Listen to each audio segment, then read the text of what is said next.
Baik, selamat siang teman-teman mahasiswa Fakultas Hukum Universitas Jember. Terima kasih yang sudah bersedia untuk online pada siang hari ini. Kita memulai pertemuan pertama mata kuliah etika profesi hukum. Dalam mata kuliah ini, saya bersama Bapak Samsudi akan menjadi pengajar pada mata kuliah etika profesi hukum. Dan pada mata kuliah etika profesi hukum pada siang hari ini, kita berisi pengantar. Jadi kita masih melakukan pendahuluan materi sebelum kita nantinya pada mata kuliah ini akan mengeksplor lebih jauh tentang etika profesi hukum. Dan karena mata kuliah etika profesi hukum ini sebagai mata kuliah yang bersifat umum berkaitan dengan bagaimana profesi hukum itu dijalankan sesuai dengan prosedurnya, sesuai dengan etikanya, dan ini sangat luas sekali. Masing-masing profesi hukum memiliki kode etik. Sehingga pada meeting kali ini mungkin ini sebatas sebagai pengantar. Dan kalian memiliki tanggung jawab untuk mengeksplor lebih jauh tersendiri tentang bagaimana konsepnya, penerapannya, dan kemampuan kalian untuk mengevaluasi, menghubungkan paradoksal antara apa yang ada secara konsepnya, secara normanya, ataupun secara etikanya, kemudian menghubungkan bagaimana praktiknya. Dan di sini sebagai sebuah permulaan kita untuk melakukan analisis kritis. Bagaimana kita melihat secara dua arah, baik kemudian yang ada secara teksnya dan apa yang ada secara konteksnya. Nah, sebelum kita memulai perkuliahan etika profesi hukum, pada meeting kita siang kali ini, pengantar etika profesi hukum menjelaskan beberapa gambaran awal. Kita akan membahas tentang etika itu apa, kemudian kita juga membahas apa itu profesi. Dan juga kita akan membahas apa itu hukum. Dan juga yang terakhir adalah apa itu profesi hukum. Jadi mata kuliah etika profesi hukum menggabungkan empat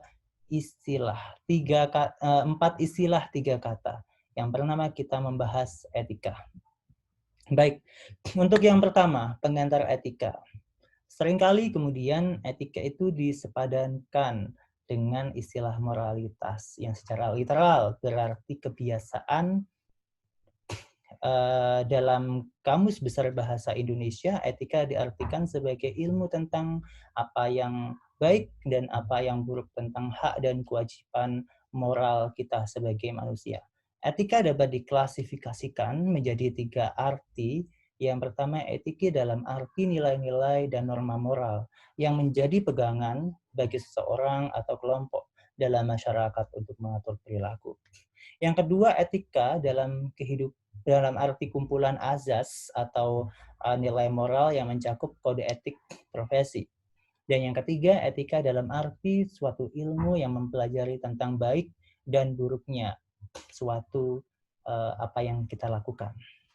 Nah, pengertian etika pada klasifikasi pertama dan kedua merujuk etika sebagai sistem nilai, sebagai pedoman misalnya kelompok profesi yang berisi suatu persepsi mengenai apa yang baik dan buruk. Pada saat pedoman tersebut dirumuskan dalam bentuk tertulis terhadap profesinya, selanjutnya seringkali disebut dengan kode etik profesi. Yang nantinya setiap profesi hukum seringkali dihadapkan dengan yang namanya kode etik profesi. Kalau di bidang hukum berarti kode etik profesi hukum. Berbeda dengan etika pada klasifikasi yang ketiga, yang menempatkan etika sebagai cabang ilmu filsafat, membahas moralitas, sikap, dan perilaku manusia. Yang selanjutnya, etika diartikan sebagai filsafat moral. Nah, Etika dalam pendekatan normatif dibedakan ke dalam etika umum dan etika khusus. Etika umum membahas prinsip dasar moral seperti makna dan fungsi etika, kebebasan dan tanggung jawab, serta suara hati nurani. Etika khusus menerapkan prinsip-prinsip dasar moral pada kehidupan manusia, baik secara individu maupun sosial. Secara individual, etika memuat kewajiban terhadap diri sendiri, sedangkan secara sosial, etika membahas kewajiban antar manusia. Etika sosial ini dalam praktiknya mencakup banyak bidang, diantaranya etika keluarga, etika lingkungan hidup, etika politik, hingga etika profesi. Nah, kalau profesi, menurut B. Aris Widarta menyebutkan bahwa profesi diartikan sebagai pekerjaan tetap atau occupation atau job yang dilakukan secara legal maupun tidak.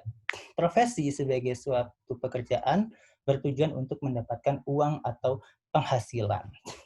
Dalam pengembangan profesi terhadap kekuasaan dalam menjalankan kewibawaan terhadap pasien atau klien. Mokhtar Kusumaatmadja menyebutkan setiap profesi menempatkan ahli yang bersangkutan dalam suatu keadaan yang istimewa, baik karena kekuasaan yang luar biasa yang dipercayakan kepadanya, seperti dalam hal ini jaksa, hakim, maupun karena nasib daripada orang yang berkepentingan dipercayakan kepadanya dalam hal pembela. Sehingga ada klasifikasinya, kaidah-kaidah pokok etika profesi, yaitu profesi harus dipandang dan dihayati sebagai suatu pelayanan. Yang kedua, pelayanan profesional dalam mendahulukan kepentingan pasien dan klien. Kemudian yang ketiga, pengembangan profesi harus selalu berorientasi pada masyarakat secara keseluruhan. Dan yang keempat adalah agar persaingan dalam pelayanan berlangsung secara sehat, menjamin mutu pengembangan profesi.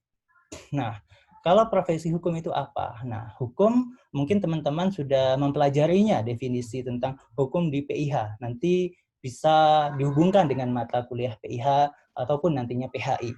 Nah, secara umum saya membahas tentang profesi hukum sebagai suatu profesi yang secara langsung berkaitan dengan upaya mewujud keadilan dan ketertiban hukum. Profesi hukum memiliki standar yang seharusnya dan memang standar tinggi di antara profesi-profesi lainnya. Misalnya di hadapan Suffolk Bar Association, Oliver Wendell Holmes, CR, mengemukakan of all secular professions, this has the highest standard. Artinya, dalam seluruh profesi sekuler yang ada, profesi hukum memiliki standar yang paling tinggi. Begitu juga misal Hakim Agung pada Mahkamah Agung Amerika Serikat, David Souter, setelah mengucapkan sumpah jabatannya, dia mengatakan dalam pidatonya, the first lesson, simple as it is it whatever court we are in, whatever we are doing, at the end of our tasks, some human being is going to be affected. Some human life is going to be by what we do. And some we have better use of every minds to get this ruling right.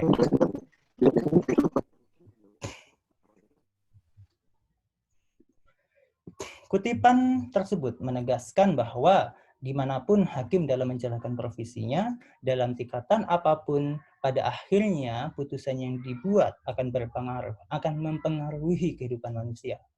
Bahkan kehidupan manusia yang akan diubah oleh hakim melalui putusannya. Sehingga dengan kewenangannya, hakim memiliki kesempatan yang sangat besar, seharusnya memiliki kesempatan yang sangat besar untuk menggunakan pikirannya, hati nurani, dan raganya untuk menegakkan hukum secara benar. Nah, dengan mendasarkan pada kutipan di atas, pelaksanaan profesi hukum, khususnya hakim misalnya, di Indonesia terasa sangat paradoks. Misalnya, dalam buku Sebastian Pompe, berjudul Runtuhnya Mahkamah Agung, mengamati pelaksanaan tugas dan fungsi hakim sejak era kemerdekaan hingga era reformasi, dalam bukunya mencatat bahwa pengadilan di Indonesia tidak pernah tampil di garis depan perubahan dalam reformasi hukum Indonesia. Sebaliknya, pengadilan justru memiliki reputasi yang buruk pada usaha untuk mempertahankan tradisi yang lama di era yang semakin modern dengan tujuan untuk mempertahankan dan melegitimasi status quo-nya. Salah satu penyebabnya misalnya adalah sistem rekrutmen hakim yang relatif tertutup yang menjadi khas warisan sistem civil law di tanah jajahan Hindia Belanda. Nah, di sini akhirnya saya ingin diskusi dengan teman-teman, yaitu yang pertama, identifikasi permasalahan pelanggaran etik dalam profesi hukum oleh hakim. Yang kedua, identifikasi alasan pelanggaran etik dalam profesi hukum. Kemudian yang ketiga, kriteria etik yang dilanggar. Nah, mungkin teman-teman bisa merespon dan presentasi dengan ini saya akhiri. Terima kasih.